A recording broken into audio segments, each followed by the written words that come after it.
Welcome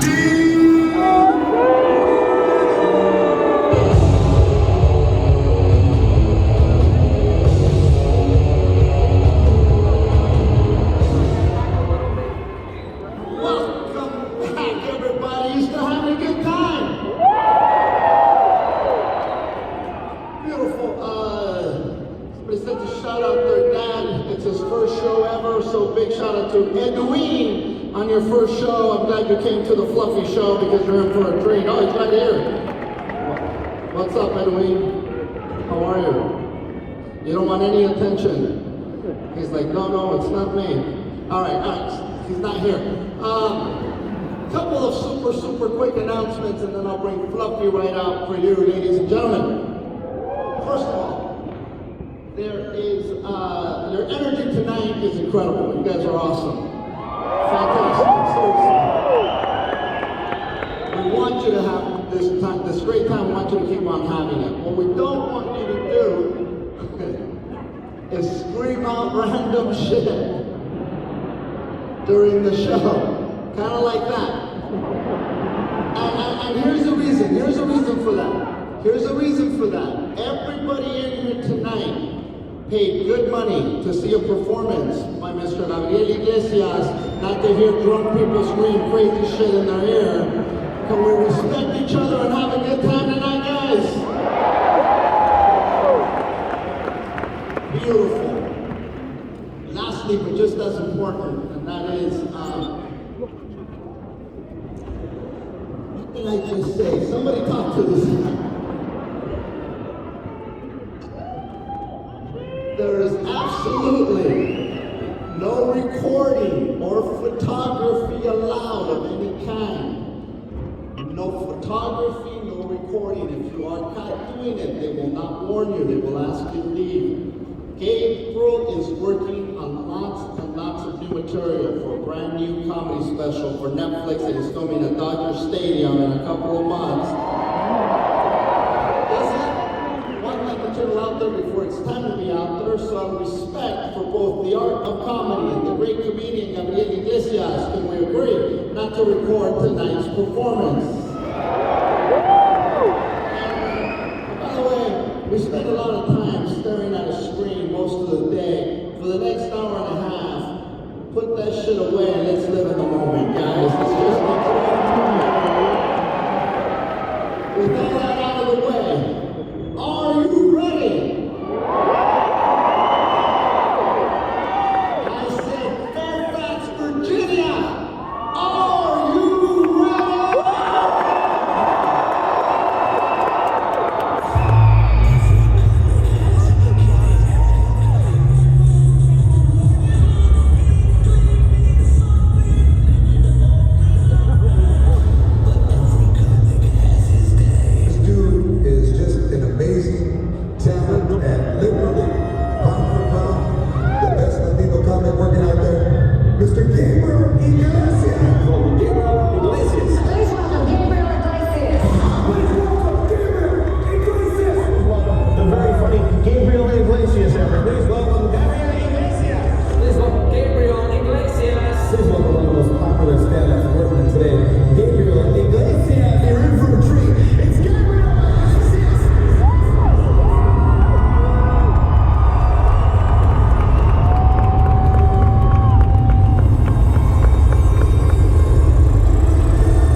If you're white, it looks like the Big Lebowski.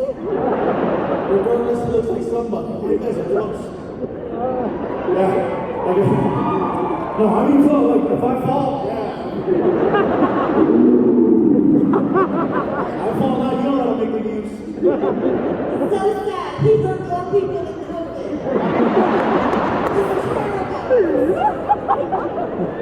So, all right, we just address that right away, and then we'll move on with the show. The only, I guess, upside that I can put to 2020, at least for myself, is that I've managed to find a way to lose 70 pounds.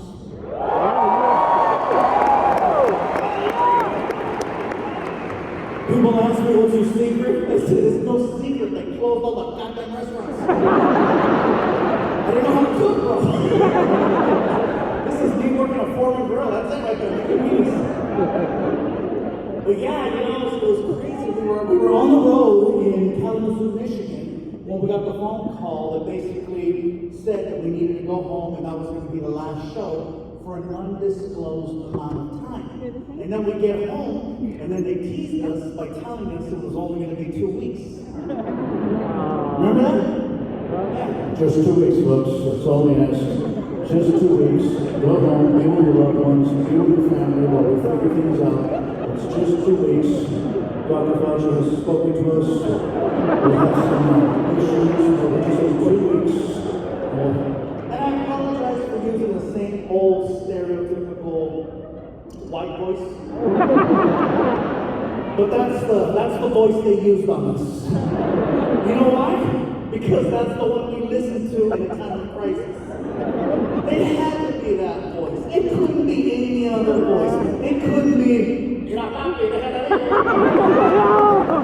Don't be mommy, I say you go home.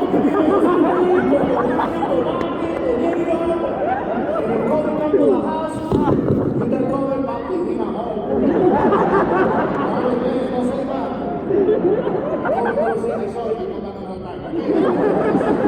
It had to be that voice. It couldn't be any other voice. It couldn't be, I'll tell you what, we're gonna take your ass home, you're gonna have to wait 2 weeks, and the company shows up at your front door, get ready.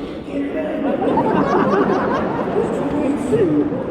It couldn't be any other voice. It couldn't be. This is going on. Stay home, you can be with your family, be with your loved ones. You don't want to laugh at the black voice, huh? Let's close to DC and you don't want to see shit happen.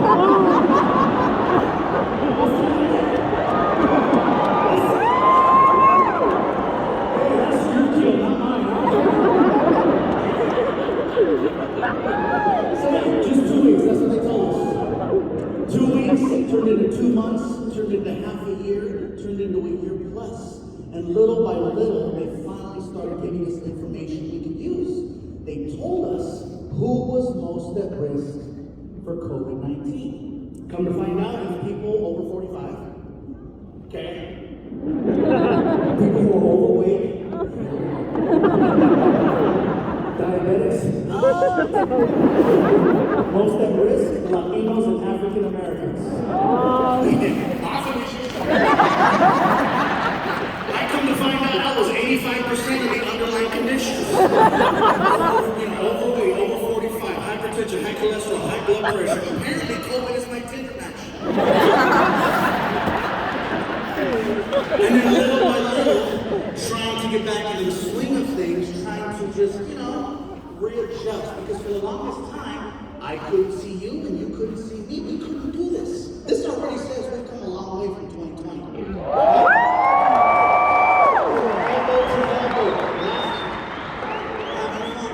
And then of course, like for example, right now, I can see it like the mask. Some places it's required, some places it's not. Some people believe in it, some people don't. Whatever the case, the biggest complaint I have heard about the mask is that the mask smells funny. And I'm here to tell you, no it doesn't. You do. You are smelling what everyone has been telling you all these years. And finally, you're smoking what we've been smoking.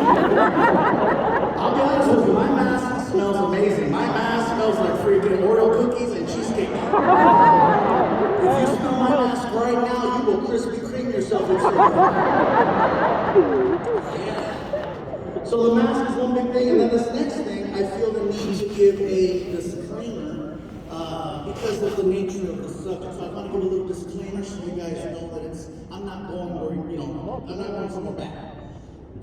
It's in no way, shape, or form political, what I'm about to say. So, the vaccine. Oh, here we go. I knew this was coming. Whether you're for it or not, believe in it or don't, I believe you should have the right either way. Okay? I don't need nobody telling me what to do with my body. I don't tell you what to do with yours. I will tell you though that I got the vaccine. Okay? I got it. No. I'm not saying it for any form of approval or disapproval. I'm just sharing a story with you, which is why it was important for me to say it's not political. If you decide, first of all, that if you'd like to do it, I think you can see why I did it, because basically I was 85% of the underlying conditions. I'm 45 years old, it was a good run. So I have nothing to lose. If you decide you want to get the shot, and you go to a location, there is a possibility that there might be people there protesting. And they have every right to be there. My problem is when protesters leave the sidewalk and get right in your face. So here's what happened. I made my appointment because me just showing up to a location wasn't going to work. This doesn't work at a vaccine site. This only works at Olive Garden. At Olive Garden, I can show up at 8 p.m. free. Do you have reservations?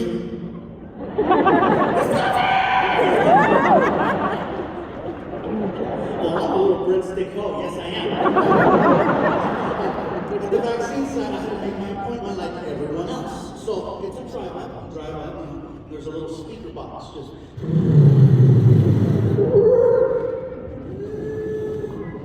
May I help you? This is very familiar. Yeah, let me have vaccine. How's it going? Whatever's free, I have a coupon. Pull up to the next window. And then I pull up to the next window, and there's a guy who's all covered up, and he comes over to the car, and you give him your arm, and then they harpoon you, and they make you park your car for 10 to 15 minutes, just in case you have an allergic reaction to the shot. So I park the car, and I'm sitting there, got the AC going, got the radio on, and I look over, and I can't help but notice protesters. And I wound up locking eyes with one of them.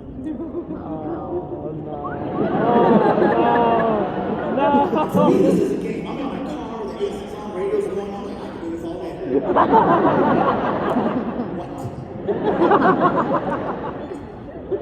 And then the lady who I'm looking at all of a sudden starts walking towards me, and I'm like,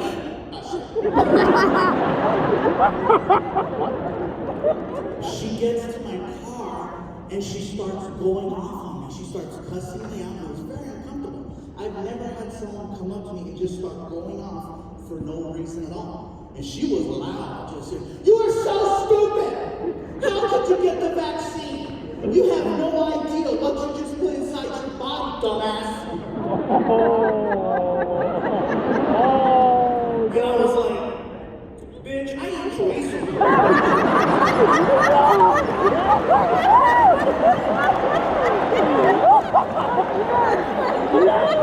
You don't even know what that vaccine has to work through. It's like 2 years of 3 miles and freaking spam baloney. You don't even know. And so on top of dealing with, COVID and the vaccine and everything else that's going on, I got this news. My manager calls me up saying that someone reached out to him claiming to have video footage of me being inappropriate with models. What? See that? I'm like you guys. I need to see it too. This was my first official extortion. They told me that I had until 9 a.m. same day to make a deposit of $50,000 into an account, or they were going to release this footage to TMZ and my career was going to be over. When I got the message, it was 6 p.m. So I had already missed the deadline. Apparently my manager's lazier than I am. So I said, well, let's turn on the TV and see if we still got a job, you know? And clearly this is the first time you guys hear about it because they were just trying to scare me. I didn't do anything wrong. There was no video footage. Here's what bothered me. Only 50,000? Like, I know when I say 50,000, some of you right here are like, ooh, and yes, it is a lot of money, but if you're gonna go after a celebrity, $50,000 is actually really low. It is. To put it in perspective, they did the exact same thing to Kevin Hart. And with Kevin Hart, they hit him for $10 million. 10 million, which lets me know where I stand in the comedy totem pole of success. There's Kevin Hart with 10 million, and I'm like the Groupon of extortion. Where'd you get your extortion? I'm not sure, Ross. It was on clearance. 50,000, you can't even buy a Cadillac Escalade with $50,000. That is like a Hyundai Sonata. That's like a basic model. I just gotta do this to the window. $50,000. So aside from COVID and the extortion, I did manage to find some work in the form of a movie. I was able to do a movie from my living room. And no, it wasn't on Pornhub. Give me another year. The movie already came out. It was called, Space Jam. It's the movie with LeBron. It's the remake of the old movie from back in the day with Michael Jordan. You are all looking at the new voice of Speedy Gonzalez.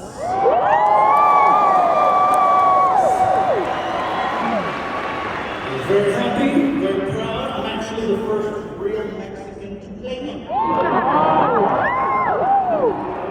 No big deal, he's only 50, you know? My family was excited, I was excited, and 2 weeks after I get this part, I come to find out that cancel culture is coming after Speedy Gonzalez. And I don't know if you guys have heard, but cancel culture came after Pepe Le Pew, Scum, and they got it. They got it because they kicked him out of the movie. And then they came after Speedy Gonzalez, and I'm like, whoa. Like, first of all, it wasn't my job, right? I said, I can't let them do that. I said, so I asked the question, what is Speedy Gonzalez's crime? What's his crime? He's Mexican and he's fast. That is not a crime. In my neighborhood, that's called job security. So I said, I can't let them do this. So I went to the only place I felt I could go to defend him. I went to Twitter. Oh my God. Oh. And Twitter's an ugly place. Oh yeah. Oh yeah.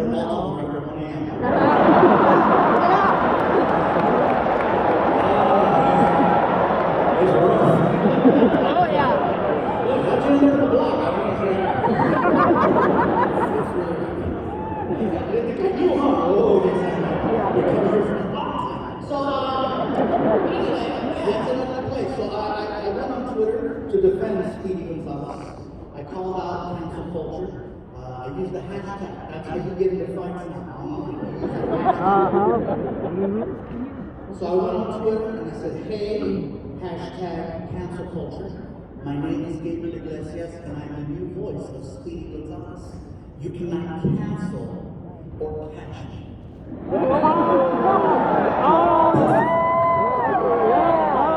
It was a silly tweet, but I felt good doing it. I had no idea that when you go on Twitter looking for problems, you're gonna find it. I come to find out everyone was watching this tweet. All media picked it up and used it in a story.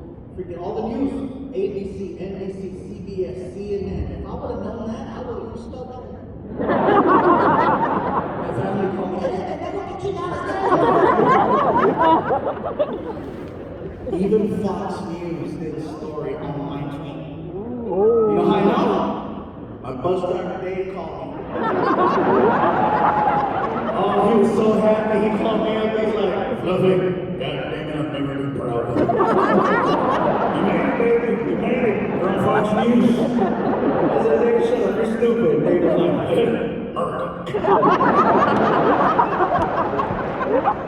Warner Brothers Pictures saw all the attention I was getting, and they reached out to say thank you. And when everything was said and done, I wound up on a Zoom call. And I'm sure a lot of us have to get used to Zoom. Very common now. It's kind of convenient. All they see is this. So every time I took a Zoom call from my living room, I was full Winnie the Pooh. If you're not laughing, you better ask someone who is. Full Winnie the Pooh. I was leaving Calico all over the house.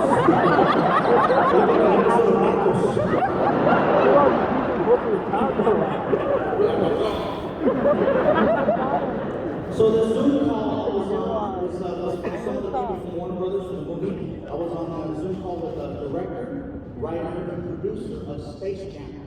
All three super nice, really cool. Gabriel, thank you so much for being part of this project. We appreciate your lending your voice talents. If you have any questions or concerns, please let us know. We want to make sure you feel comfortable and that we get this right. I said, sounds good. We have a question for you. I said, okay. How do you feel about the voice of Speedy Gonzalez? I said, well, what do you mean? Well, some people may find him to be a little stereotypical. What? What are your thoughts? I said, well, you have not met my family. I can't speak for every brown person, but I can tell you that me personally, I never saw him in a negative way. Speedy Gonzalez was actually the only form of representation I had growing up. Yep. His voice is loud. And the director says, okay, you don't think that maybe, perhaps you'd like to lend your real speaking voice to the character, maybe modernize him, make him a little more, up-to-date thoughts? I said, well, listen, with all due respect, I appreciate the fact that you would give me the power to change the sound of such an iconic character, but when people see the movie, I don't want them to think of me, I want them to think of Speedy Gonzalez. So, please keep it original. And they did. And then he asked the question, he goes, well, do you think you can do the voice? I said, how did I get the part? Now remember, you guys, I never auditioned to play Speedy Gonzalez. They just called me and asked if I wanted to be Speedy. I just assumed that they knew that I did voices and that I could pull it off. So I asked the director, I said, how did you guys pick me of all people? Oh, you needed a big brown shield in case shit happened. I said, well, you're in luck because with me you get a twofer. You get a real Mexican and you get someone that can nail the voice. So next thing I know, I'm on another Zoom call and this guy named Steve gets on the call. Steve is like the sound coordinator person over at Warner Brothers Pictures, and all I really know about the guy is that he's loud. Okay, he's loud. So I'm sitting there, I was like, Gabriel Iglesias, how are you? I'm good. How you doing? My name is Steve, I'm the sound coordinator here at Warner Brothers Pictures. So listen, buddy, here's what's going to happen, okay? Basically, I'm just going to hit record. And as soon as I hit record, I just need for you to start talking like Speedy Gonzalez.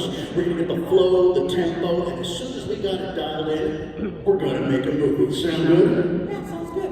Okay, this is Gabriel Iglesias for Space Jam, New Legacy, Speedy Gonzalez, take one. Gabriel, whenever you're ready, we are recording, we got sound, we're rolling, and go. All right, cool. Here we go. Hola amigos, soy el Speedy González de Brasil, México.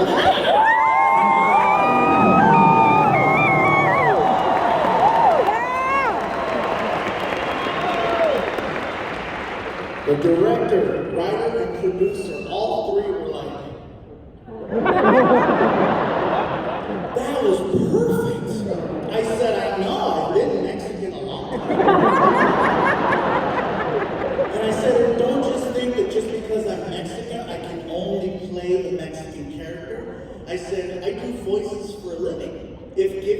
opportunity, I could voice the entire movie by myself. I could.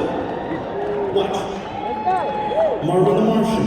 Omar Martin. Yosemite Sam. Bugs Bunny. What's your dog? And so you can fire all the other voice actors right now. I will do the whole movie for half+ medical insurance.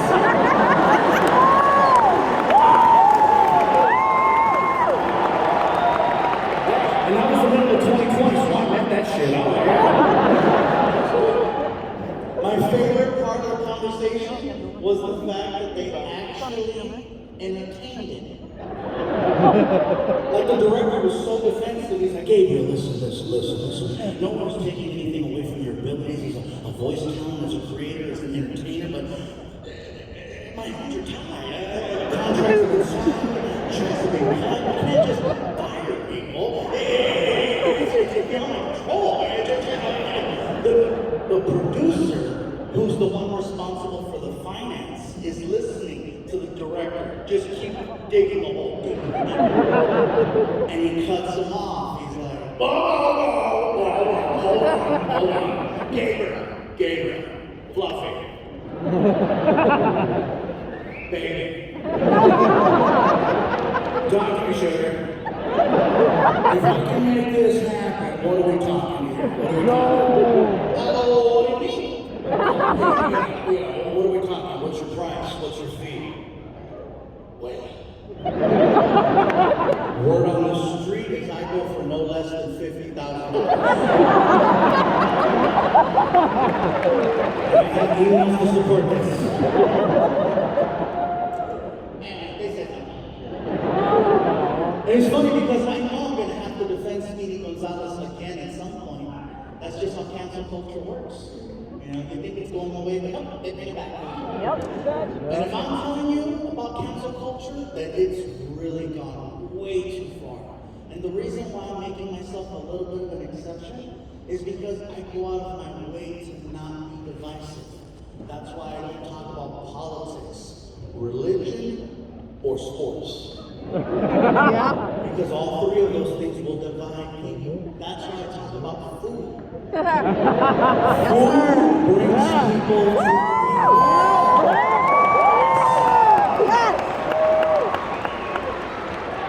Unless you're vegan.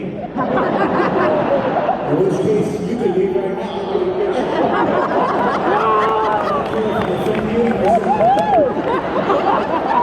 I'll talk some smack on vegans. You know what? I used to be vegan. What? I know some people get that look you eat crops. I was vegan for 6 months. They taught me into it. For 6 months, I was full-blown vegan, okay? And when I went vegan, they told me you're gonna lose a ton of weight, and they were right. I lost a lot of weight, a lot of patience, and a lot of friends. Couldn't take anymore. I'm back. So, cancel culture. Like me, I've almost been canceled a couple of times, and it's always been over a misunderstanding, which is usually the case. It's always a misunderstanding. Cancel culture just knows one thing: how to attack. They don't know how to have a conversation, try to reach a compromise, and try to have an understanding. That's not the way they work. For example, I have 2 dogs, okay, 2 chihuahuas. That's stereotypical. I have a little boy dog named Vinny and a little girl dog named Lisa. 2 chihuahuas, combined weight 14 pounds. My little girl dog Lisa is 4 pounds, and she's 17 years old. Her anger keeps her alive. I will confirm every stereotype about chihuahuas. It's real. It's real. So I took a picture of my little girl dog Lisa, and I posted it on Twitter, and I almost got canceled for it. What? Here's the caption that I put with the photo. I said, going to take my little nugget to go get some chicken nuggets, and then I tagged at Chick-fil-A. Okay, you guys saw that, right? Heard it? See, most of us are like, yeah, Chick-fil-A. And then there's a few of you, as soon as it's Chick-fil-A, you're already like, oh. And half of those people, vegans. So here's what happened because of that tweet. My feed had started getting flooded with nasty comments, and I didn't understand why. They were attacking me. You're horrible, you're stupid, how could you? You're part of the problem, not the solution. We thought more of you than this, and I don't know what they're talking about. And they're like, really? Really fluffy? Chick-fil-A? I'm like, I don't know what shit. Popeye's was closed. I don't know. You know what you're doing, don't act dumb. I'm like, what are you talking about? I am more hungry than woke. I don't know what you're doing. And then someone finally took the time to explain to me why I was wrong for the tweet. So I come to find out that Chick-fil-A in the past has been known to make contributions to organizations that are a little out of line with the LGBTQ community. Now forgive me for using my hand to get the letters right. I just want to get the letters right. I do consider myself a supporter and an ally, and I'm doing my best to be as understanding as I can with the limited information I have available. I'm going to repeat myself because you guys clapped over what I was saying. I'm trying to be as understanding as I can be with the limited information I have available. What I mean by this is that I'm a person who can only take time to read headlines. That's all. I know the internet is very vast and deep and you can get all the information you want, but I just read headlines. I don't go deep. Shit, that is not right.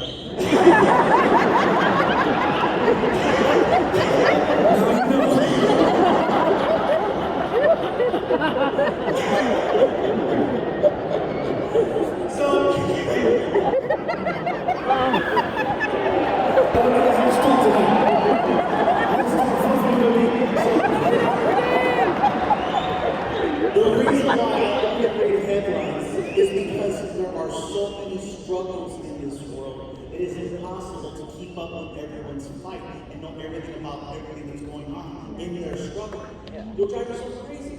Everyone every day is trying to get to a better place, and it's not until you make a mistake that someone pulls you aside and they read you the riot act, and then you find out, okay, all right, I hear you. So, a conversation did happen, and what was said to me was, well, if you consider yourself a supporter and an ally, moving forward, will you still be tagging Chick-fil-A? And I said to answer your question, I says, yes, I will. But it's not because I'm not in support of your struggle and your fight. You gotta also understand that there's a struggle and fight over here too.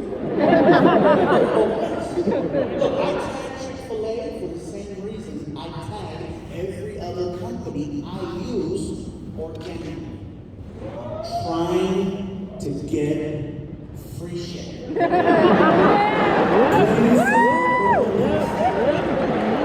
But Gabriel, don't you make money? Yes, I do. And you know how you keep it? Getting free shit. Exactly. Let me tell you how I discovered this one. So a while back, I was eating at a Chipotle restaurant, and the staff was so nice, I wanted to give them a shout out. So I went on Twitter, and I tagged Chipotle. And Chipotle saw my tweet. And they reached out to me to say thank you for eating at our restaurant. And to show their appreciation, they mailed me a burrito card, good for 1 year's worth of unlimited Chipotle. Hell yeah. And I tested it. Oh, they gave it to the wrong person. After about 2 weeks, it looked like a Metro card. It was awesome. So now, if you guys agree, and you sent out one tweet that got you fed for a whole year, wouldn't you be tagging as many companies as you yeah. could? To see who else would want to donate to the cause? The only thing I was guilty of was holding myself out. That's it. I was being a little sacrificial. That's it. Look what you got. No matter what you say, no matter what you do, someone's going to find a reason to not like it and twist your words and make it sound really, really bad. And not to say that some people shouldn't be held accountable, cancel culture is here for a reason. Okay? There are definitely some people that need to be held accountable, but most of the time it's a misunderstanding. So, I'll listen. Yeah, no, that doesn't work, but that's the only time that's what she said doesn't work. That's the only time she did.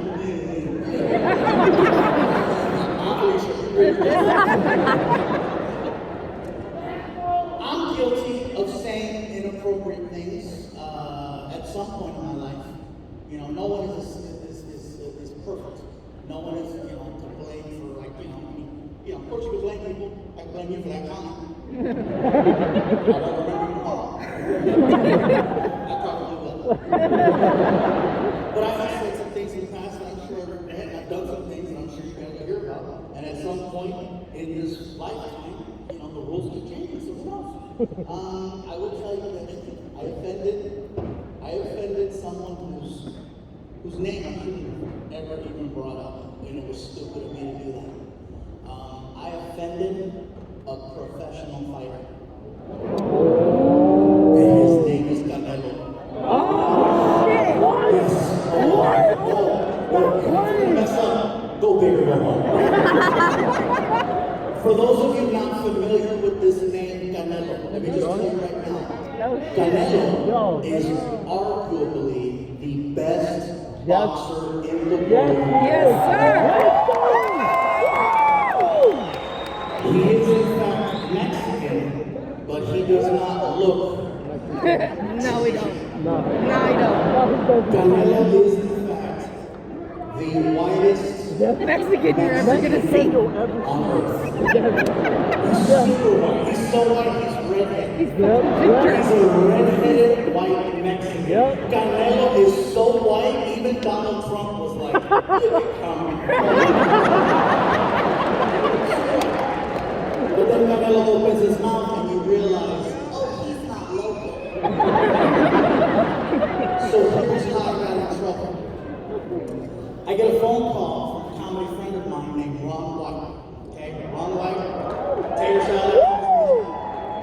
And he invites me to be on a Tribute to the Troops comedy show. So would you like to be part of my Tribute to the Troops comedy show? And I said, I'd love to.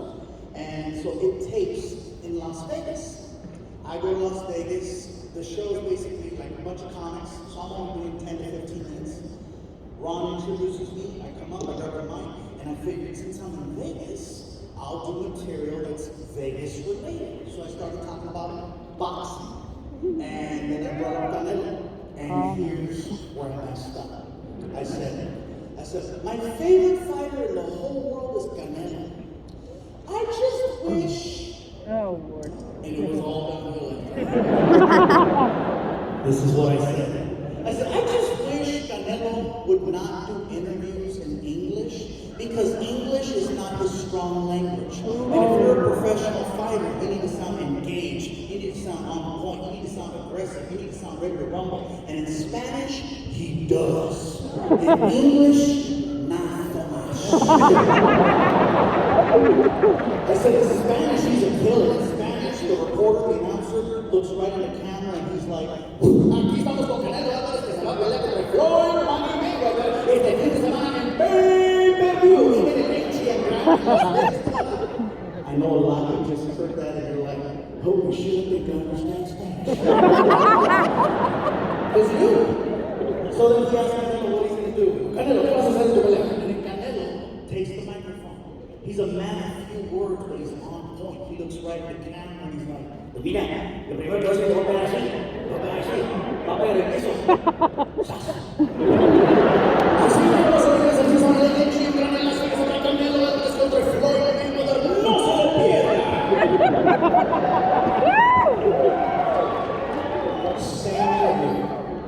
Same exact interview. English. Oh, my God. Oh, my God. Ready for this. I'm standing here alongside Mexican superstar Saúl Canelo Álvarez, who's going to be facing Floyd Mayweather this weekend on pay-per-view. Canelo, what is your plan of attack for this weekend's fight against a superstar of this caliber, a man who has single-handedly redefined the sport of boxing. What is your plan of attack against the undefeated champion? Oh, Lord.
Phil Stevens, back to you in the studio, and we're out. Okay. What the fuck was that? Why did you warn me? So word gets back to the Canelo camp about the joke that I did. I found out because I have friends in the boxing community who reached out to ask me questions and see what was going on. And I'm like, dude, what happened? Like, what are you talking about? Well, yeah, Team Canelo is pissed. So, what does that got to do with me? I guess you did a joke about Canelo on TV, and I was like, who's your man?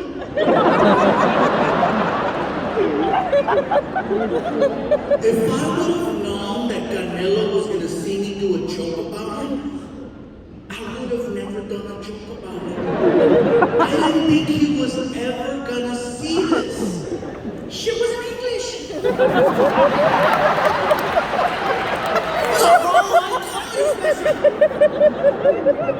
So now I'm worried, because I know it's only a matter of time before Canelo confronts me. And I know what's gonna happen. It's poetic. I know what's gonna happen. It's gonna happen in Las Vegas.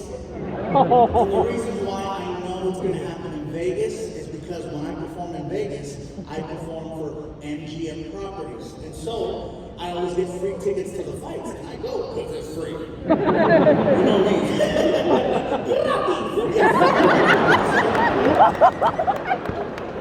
I know. And they always put me ringside. They put me ringside because they want my face to come out on the Jumbotron, so it'll help sell tickets for the shows. And I know that's where I'm going to run into Canelo. And I'm nervous about the confrontation because I don't know if he's going to confront me in English or Spanish. I'm hoping it's in Spanish because I want to feel the fear, you know what I'm saying? I hope he's like, oh, my God, I'm just hoping he doesn't, you know. Hey! Hey, Joe! Hey, Joe! Bitch motherfucker!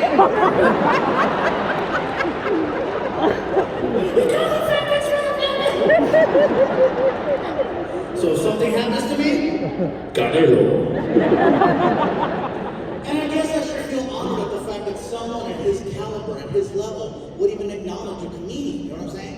That at least lets me know that I'm still somewhat relevant in the big picture. Because after 2019, I wasn't sure what was going to happen. 2019 for me, I felt like that was my peak year. And then of course COVID hit, and then I went away for a year, and I wasn't sure what was going to happen. I was so nervous the first time I got back on stage.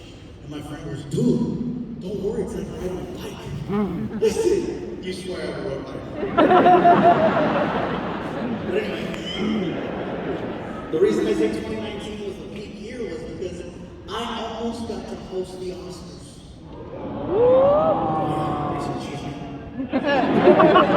Cheese man is gossip in Spanish.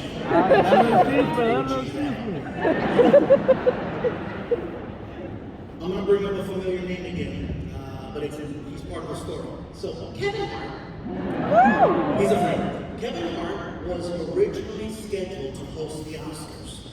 And anytime you host the Oscars, you might as well be applying for a government job. No, seriously, because the background check is the next level. They go through all of your social media as far back as they can go because they want to make sure that there's no potential red flags or things that could make the Academy look bad. And so I guess they found a couple of tweets that Kevin Hart did about 10 years ago. And the Academy confronted Kevin and said, Kevin, can you explain? And Kevin was like, yes, I did those tweets. I acknowledged them 10 years ago, and I apologized 10 years ago. Can we move forward? And the Academy said, well, good, we're glad that you apologized because they have been brought to our attention and we need this to go away. So we need for you to go on TV and apologize for those tweets. And Kevin said, you can't make me do that. You can't make me apologize twice for the same thing. And they said, well, Kevin, you have to, because if you don't, you cannot host the Oscars. And he said, well, thank you, but no thank you. And he walked away. Woo! He said, no double dipping. And it makes sense. Like, if he would have apologized, he's just giving more power to cancel culture. And the goal is to take it away and not give it back. Yes, sir. So now, the Academy was left with a problem. Finding a suitable replacement for Kevin Hart, which is not an easy thing to do. So, they reached out to about 6 or 7 actors, and all of them said, thank you, but no thank you. We want no part of that Kevin Hart drama. Nobody wanted the job. Me, on the other hand, I recognize an employment opportunity when I see it. So I had my manager reach out to the Academy, and the Academy was thrilled to hear from someone. And so they're like, yes, we do know who Gabriel Iglesias is. He's very funny, very witty. We think he would be a great host for the Oscars. Please have him submit some comedy material so that we can see what the vibe of the night would be. And based on the comedy material, we will make our decision. So I sat down with a pen, piece of paper, and I wrote out comedy material specific to the Oscars. And I submitted it. And I think that's why they said no. It never made it to TV, so since it never made it to TV, I would like to, for you, tonight, do the opening joke I was going to do.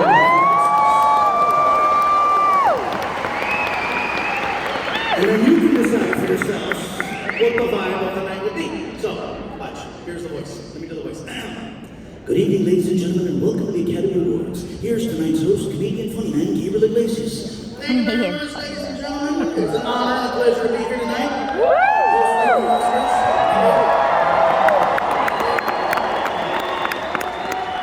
In keeping with tradition, here is another Mexican doing a job nobody else wanted.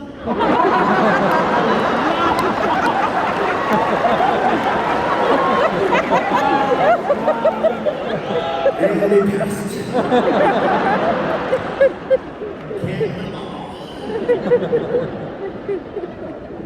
That year they actually went without a host. That's how they couldn't find a replacement, so they decided to go with nobody, and that really messed with me. Because it's one thing to get beat out for a part by someone who's more qualified than you, but when you're used to nothing, that's some shit right there.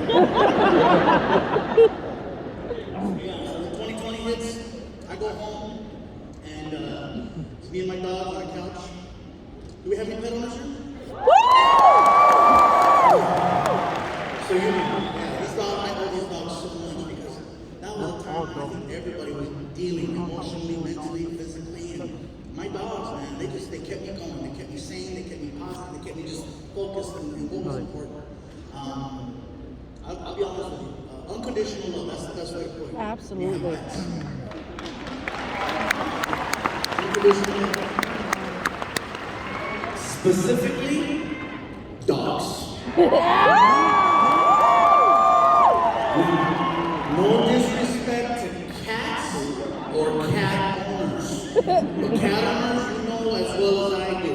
Your cat looks at you like you live in their house. That's attitude all day. As soon as you show up.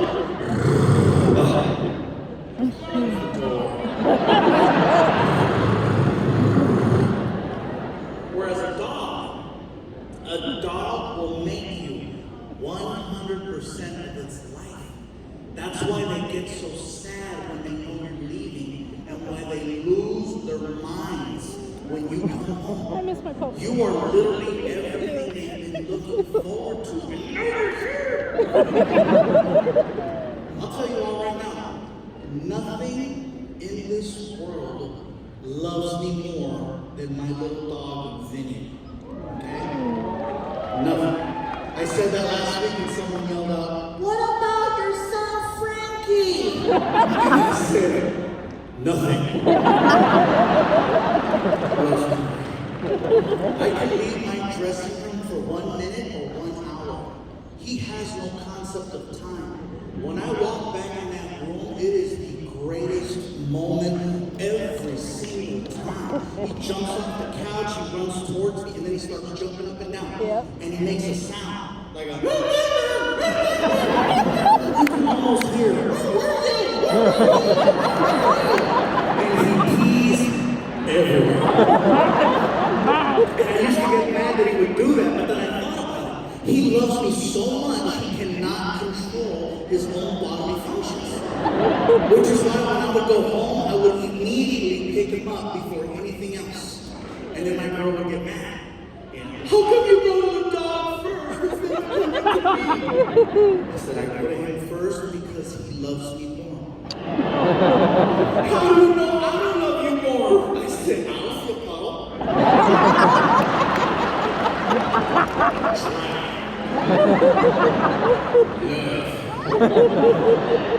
Shit like that, whatever. So, these dogs, no matter what I want to do, they want to be part of it. If I want to sit on the couch, they want to sit on the couch. If I want to go outside, they want to go outside. If I want to use the toilet, they want to watch.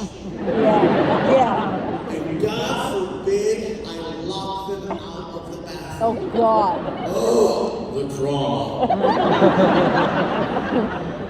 I'll sit down and, you need your peace. But no, they're right outside the door.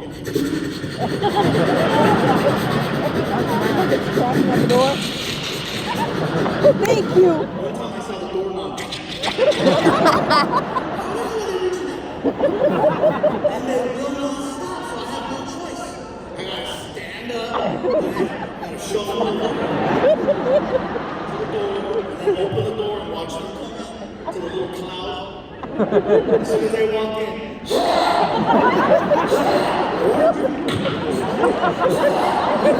that's the COVID smells like.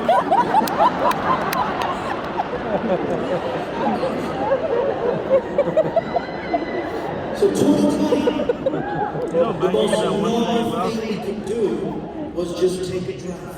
And I'd grab my dogs, we'd get in the car, I'd set a Spotify playlist, I'd plug in my phone, and take a drive.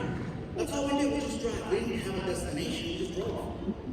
Eventually, we went out looking for food. And I know that sounds funny to say it that way, but remember, 85% of the underlying conditions, I never once set foot in the market. I was terrified. So all of my food came from local street vendors and friends. Yeah, and that's how you lose weight. I remember leaving a taco stand and remembering that, wow, this whole thing that went down, it made some people step out of their comfort zones in order to find alternative ways of making ends meet. Yep. I go to this taco stand and I make the mistake of assuming the guy working there was Mexican. Oh, Lord. He wasn't. I even spoke Spanish to him without asking, which is actually a thing. I was like, you should just ask. Don't assume. But I did it. Hola, amigo! ¿Cómo estás? Which is hello, friend. How are you? To which he replies, what are you saying to me?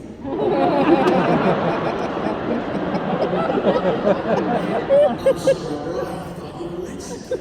No, I'm not a Mexican. I am not a Mexican. I am Greek. Well, then. Greek? Shit, I was way off. Sir, I'm so sorry. I'm tired. It's late. COVID has everyone out there. Please forgive me, man. Please have 2 tacos. What do you mean? Can I have 2 tacos?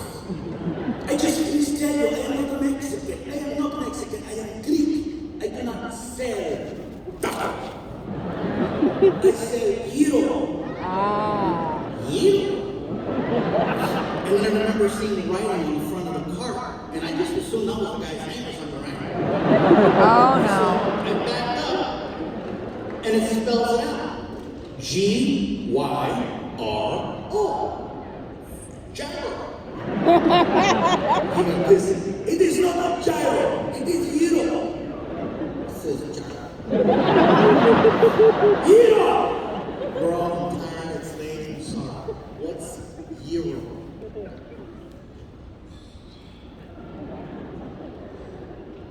It's like a dog.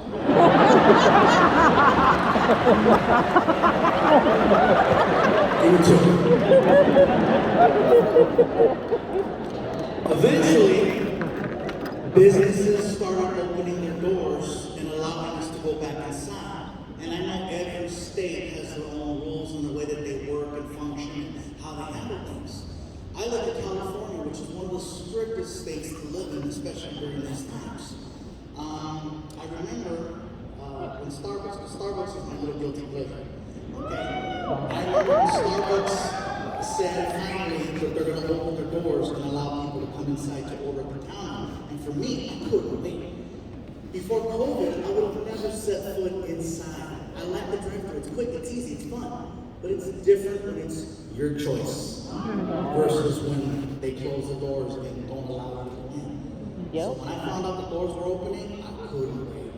I pulled up to the front, turned off the car, grabbed the dog, closed the door, and I walked in. And I don't know if they did it here, but in California, they put stickers on the floor. Yep. Okay, they did it here too? Okay. Yep. And 6 feet apart. So I'm standing there on a sticker, freaking looking like a third grader.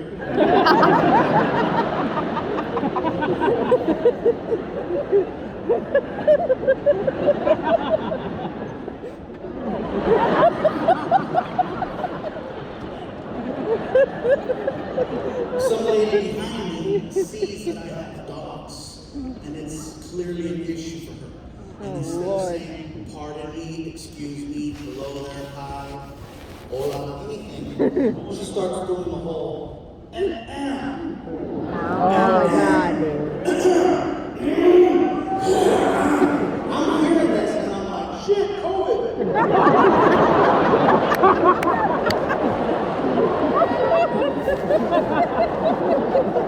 She heard me and she's like, I do not have COVID.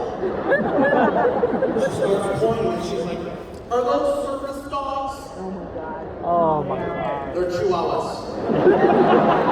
These in particular are the complete opposite of service dogs. Well, are they supposed to be indoors? I said, listen, I didn't ask. I'm sorry if they bother you. I was so excited to walk inside. I'm just going to grab a coffee and leave. I'm not even staying. I just want to order at the counter and I'm taking off. I'm sorry if they bother you. And then she says this. Well, are they at least legal? What? You're going to ask a Mexican if this I didn't know what to say. Fortunately, next in line. So I get to the front, and now she has me thinking I'm doing something bad. So I'm anticipating getting yelled at or scolded or reprimanded for having my dogs. You know, so I'm standing there and I'm like, and the guy right away, are those dogs? Yeah, but I'm sorry. They're so cute. Really? Cool. Yeah. What are their names? Oh, well, this is Danny. This is Rita. They're adorable. And then I hear another one of the baristas. I see dogs! I'm sorry. They're adorable! What are their names? Oh, this is Danny. This is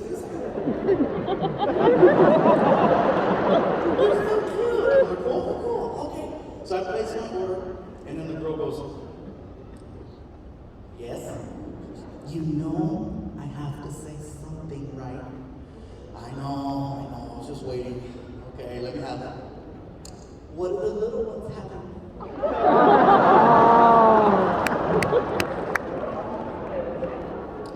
Well, as much as I would love to share my coffee with my dogs, I don't think caffeine and chihuahuas mix.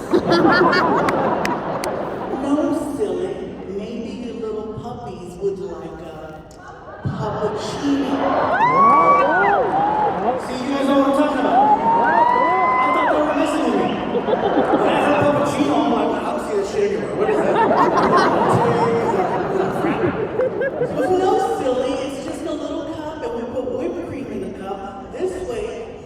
enjoy your beverage and your little ones can enjoy something with you. I was like, oh my God, that's awesome. How much are they? Free. Oh, they're free.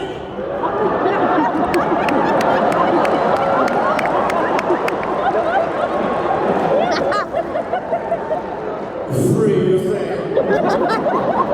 Yes, you have 2 little puppies, so you get 2 cappuccinos. Can't have a third one. Oh, is there another little puppy I'm missing? No, me. This one.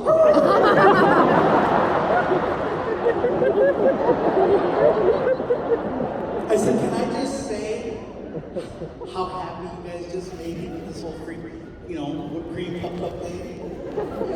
Oh, well, Starbucks let it be known. This particular branch said that if anyone ever shows up with a dog, always offer a free, cappuccino on house.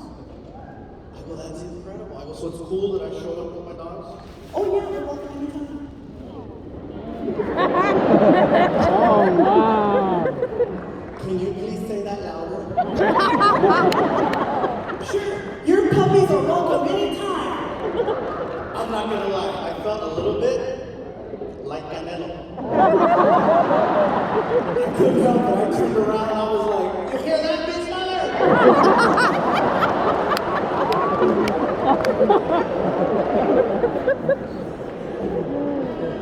Stupid dogs, man.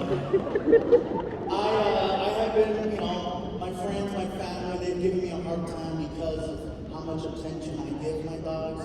I'm one of those who buys clothes for them, little blankets and beds. I spoil them a lot. A little confession. Little confession. I bought them a dog stroller. The only reason I bought a dog stroller was because Amazon saw all the dog stuff I was buying, and then they reached out to me and they're like, bitch, he wants this. Amazon knows me very well. I'm like, yeah. Now, just so you know, it is a dog stroller, not a baby stroller that got converted. That would be weird. I think it's a straight up dog stroller. I'm not gonna lie, I use it all the time. And let me tell you something. The respect that a stroller commands is so much higher than any special vest or any badge that you might put on an animal. I don't care if you're walking on a Louis Vuitton dog vest with 18 diamonds across the leash. A dog stroller, I'm sorry, it wins. No one ever stops the stroller. I have taken these dogs everywhere. I took my dogs to Disneyland. Oh my God. No one stopped them. No one stopped them. The only problem with taking a dog stroller to Disneyland was only a dream that I had after the fact. Thinking like, I had a dream I got caught at Disneyland with my dogs. My security's like, and I turn around and I go, can I help you? And security was like, are those dogs? Yes. Are not allowed. Give them to me. I can't give you my dogs. Give them to me, or I'll take them. Oh, you want to take my dogs? My dead body.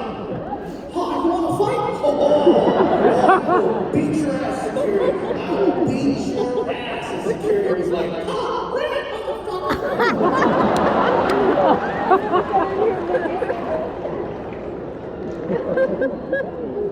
I got too far with that thing. So, the point is that dog stroller. I've taken that dog stroller anywhere, everywhere. The only place it didn't fly was New York. I had some issues getting out of the plane. New York, what's up? No, you're close. You're close. Yeah. So while we're there in Manhattan, they set me up with a car service that fell through. And so they wound up having to book me with an Uber. And I wasn't feeling it. Not to say that I'm above an Uber, but I had dogs with me. And I wasn't sure how that was going to go over. Because a lot of times, they judge on everything. And maybe the person doesn't like animals in their car. So I asked the guy, I said, any chance you could set me up with a different car service? And the guy goes, oh, sir, don't worry. The Uber that we called for you is an Uber Excel. Uber Excel? What, wasn't fat? No, sir. Uber Excel is basically a very fancy Uber. I'm like, no, that's LX. You said Excel. I've been in this game a long time. Okay. And then that lady pulls up, and we get in the car. It was so funny because it was the first time my dogs ever got recognized before me. For those of you who don't know, I post a lot of pictures online. And so the guy turns around to say hi to me, and he sees my dogs, and he's like, I recognize these puppies. I recognize these puppies. And then he looks up, and he's like,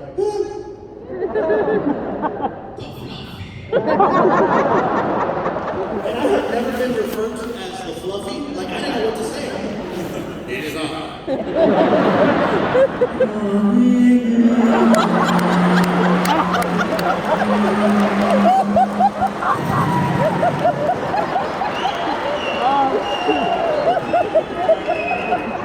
He was like, you were so famous. I'm like, this guy is having the greatest moment of his life. He's so excited. And all he wants to do is talk about dogs. And I can do that all day. I love talking about dogs. And so he's like, the conversation started off really good. And then it got a little awkward. And then it just turned really weird. It was like, they say dog is a man's best friend. You know what? That's an old saying. It's been around forever. Yes, dog is a man's best friend. You know something? Dog is sometimes better than people. You know, bro, I'm not gonna lie. I said that sometimes. The dogs are better than people. But you know what? At the end of the day, we still eat people. You know, sometimes dog is better than your mother.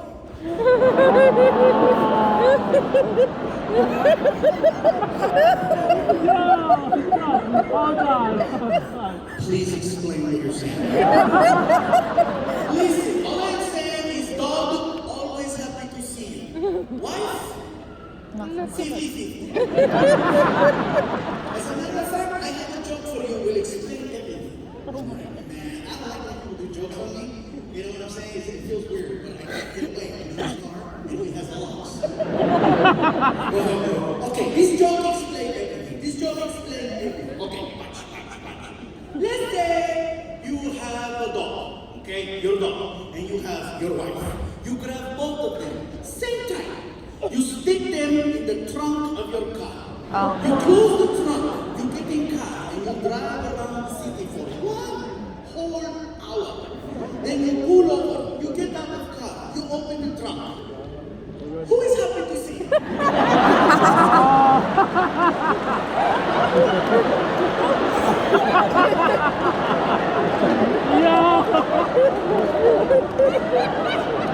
I didn't say shit. I just put back the water, I gave you as many stars as I could, and when I get out of the car, I check the trunk. But see, even sharing that story, it's not even a story, like, it's not my joke that I didn't tell that, I'm just telling you what I heard God tell me, and so I'm sure I'll be getting in trouble for that at some point. Who knows? It's one of those things. But I know I made a comment earlier about my dog Vinny loving me more than anyone in the world, and then I brought up my son, and I said that Vinny loves me more than my son, and I stand by that. Not to say that my son Frankie doesn't love me, just, it's different now. Frankie is now 25 years old. Oh, shit. Thank you for clapping, but he still is not.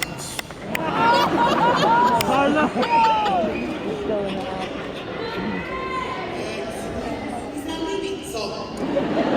I did an interview recently, and I was on the radio, and the DJ asked me, he goes, Gabriel, you always bring up your son in your comedy specials. Is there a story about your son that we haven't heard yet that you've always wanted to share? I said, it's funny you mentioned that. I go, my favorite story ever about my son, I've never even put on stage. I go, it goes way back to 2007, when I first got him. Some of you know that Frankie's technically my stepson, but I've never liked using those words, stepson. He's my son.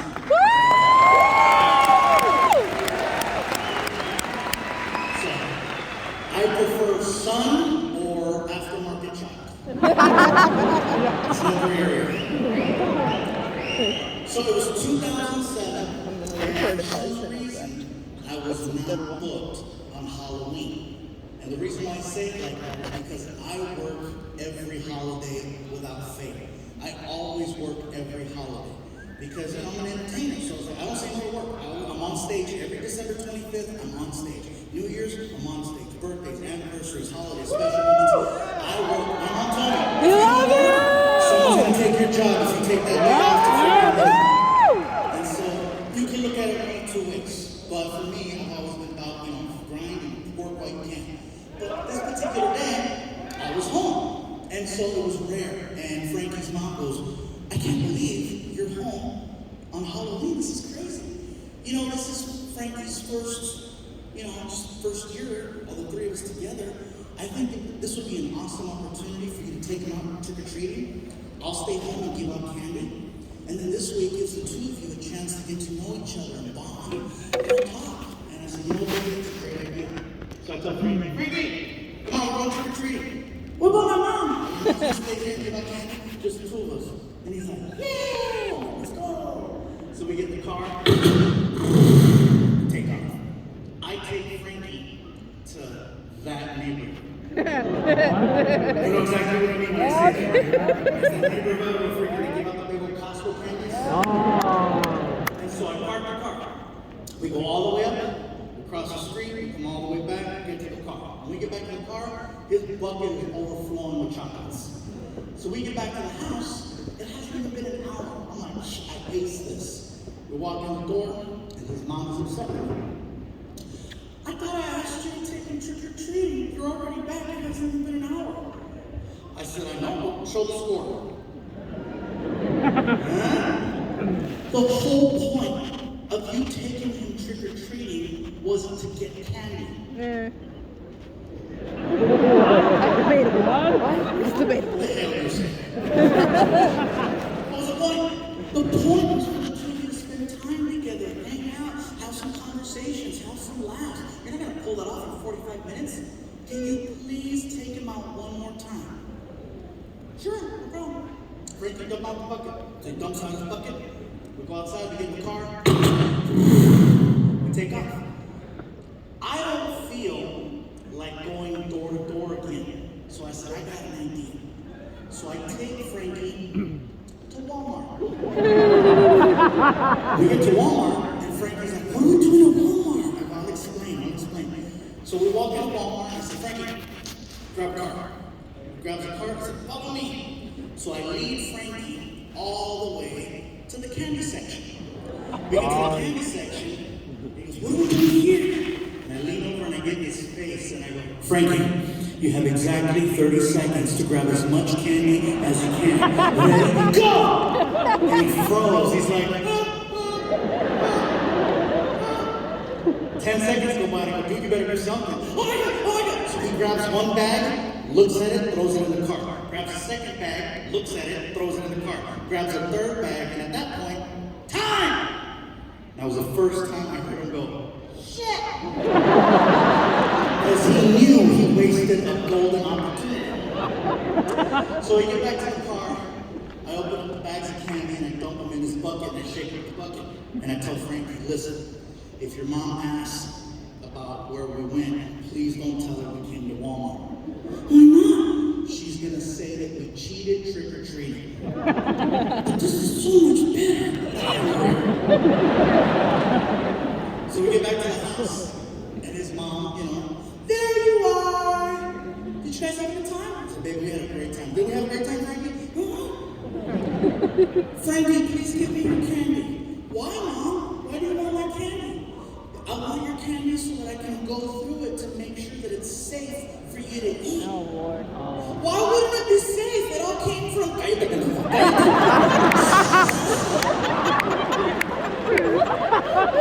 Come back to your mom. You almost took down the empire, you know what I'm saying? So his mom grabs the bucket and then she dumps it out on the table in front of us, and she notices immediately that it's a lot of the same candy. And so she's like, hey, right away, there's a lot of the same candy here. I don't know what to say, baby. There's, there's a lot of basic bitches in this neighborhood. That's why we went to that one room. You can't go back because they have cameras and they know what it is. Fast forward 1 year, and for some reason, I'm not booked on Halloween again. Frankie's mom swears, oh, the moon and the stars aligned, and the energy, I felt it in my chakra. She's one of those people. The energy, it's a sign. I'm like, it's a sign. I got a lazy manager who needs to make more phone calls. So, of course, she says, listen, Frankie couldn't stop talking about how much fun he had last year, just the two of you. Maybe, I don't know, you guys can make this a tradition, make it a thing. I'll stay home and the two of you just go out trick-or-treating. What do you think? I said, you know, baby, no problem. That's awesome. I said, Frankie, come on, two of us, we're going trick-or-treating. What about my mom? She's staying home. Yay! So we get in the car. I look at Frankie and I go, you thinking what I'm thinking?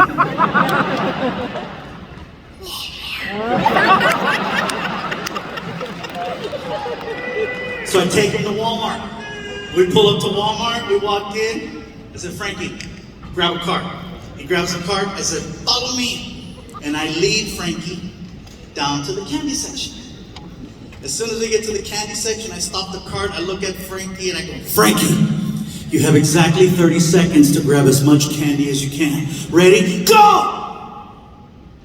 Apparently, this motherfucker was training all year for this.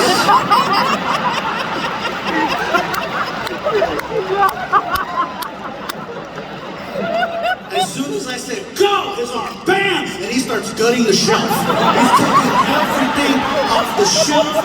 He fills the cart in 15 seconds. I firmly believe that was the first day of my diabetes.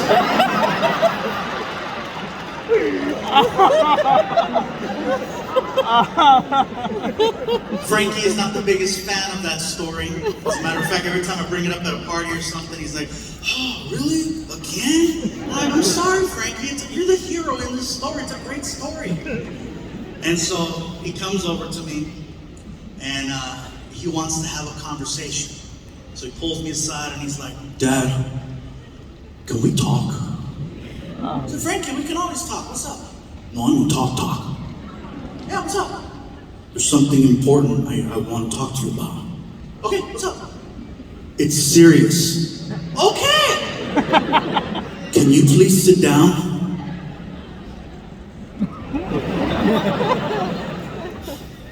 How far along is she? What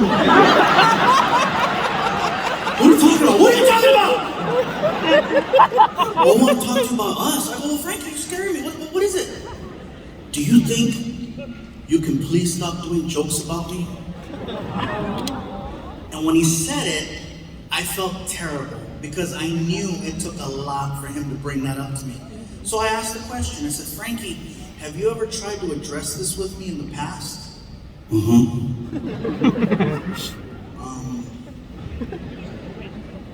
How long have you thought this way?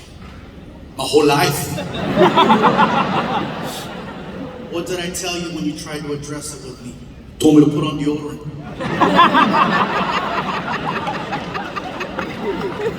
Frankie, look, you're not a kid anymore, you're 25. I says, if you don't want me talking about you on stage, I won't do it anymore. I will, however, tell the audience about the conversation that we had so that they know and understand why moving forward there won't be any more stories about Frankie. Why is that important? Because if I don't explain why I stopped talking about you, they're gonna think you died. COVID, huh? Yeah, COVID, huh? So I gave him a hug, told him I love him, and we went for coffee. And honestly, I think a lot of this has to do with the fact that his mom and I are no longer together. And I know he's still feeling it, and believe me, I know I'm still feeling it. And I don't want you guys to think that all of a sudden, I'm gonna start doing jokes about my ex. No, I'm not. I have nothing bad to say about her. Nothing negative, nothing bad, nothing derogatory, nothing but positive. Okay? That's right. Nothing bad to say about her. And not just because I signed a piece of paper that said that I wouldn't, but because at the end of the day, that is still my son's mom, and I need to make sure she continues to support me. Yes, being his sir. dad, so why fight? This is about to get very awkward though, because I'm about to, tell you kind of what happened. Without divulging too much information, I'll just tell you that once everything was finalized, I was at the gas station and I get a text message basically saying that documents have been signed, it's official, and I remember looking at it and I'm like, all right, okay, wow. I get in the car, I start the car, and I put it in drive, and that's when it hit. That's when it registered. Oh my God, I can no longer go home. I have to restart my life right then and there at the gas station, and I had a full-blown meltdown. And I'm sure some of you had heard about my tour coming to an abrupt halt all of a sudden, and some people were like, is it drugs, is it alcohol? The truth is, it was me going through my first breakup in my 40s. You're not supposed to go through your first breakup in your 40s. It's supposed to happen when you're like a little teenager, like a 12, 13-year-old. That's when you have your first heartache, or you're like, where it's like, that's when you're supposed to go through that. But no, it hit me in my 40s, and it was bad. I have never felt so sad, weak, vulnerable, lonely, everything all rolled into one. That was my home base. Everything started at home. And so, and I'm not, you guys have seen the shows. I don't like to take it there, but that was the lowest point of my life. We love you, baby! It was at that point that I found Woo!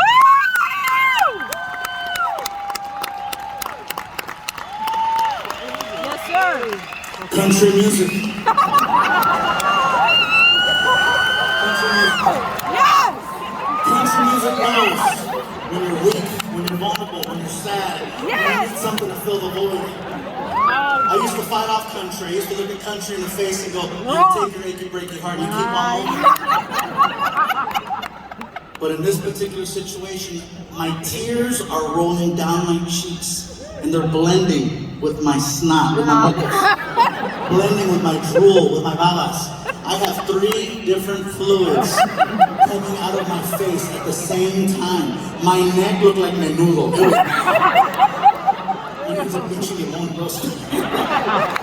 And I found myself making uncomfortable sounds. And I just wanted to drown out the sounds because it was depressing me more. So I turned on the stereo and I started hitting buttons. And it lands on the country station. And I knew immediately that it was country music I was listening to, and I did not try to change it. I did not try to change it because I figured, you know what? I deserve to suffer more. Yes!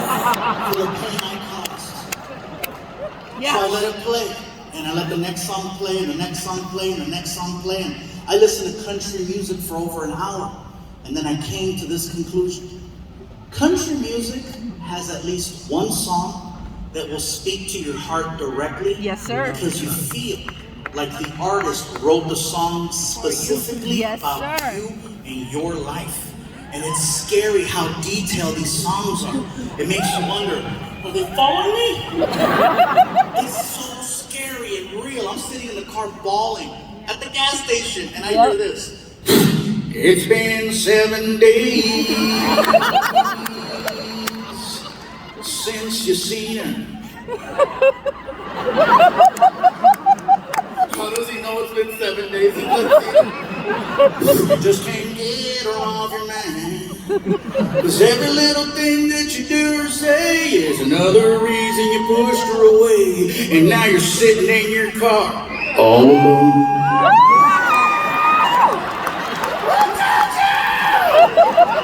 And you want it to stop, but it doesn't stop. keeps kicking you on the ground, reminding you what a piece of crap you are. You should have gone home and locked the door. And you was outside being a whore. And you're sitting in your car, all alone.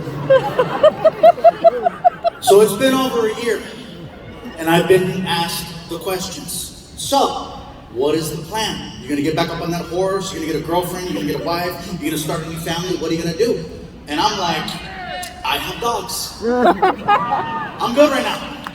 I know what it's like to be in a relationship for a long time, and I know what it's like to be single for a long time. And there are pros and cons to both. Absolutely. I can only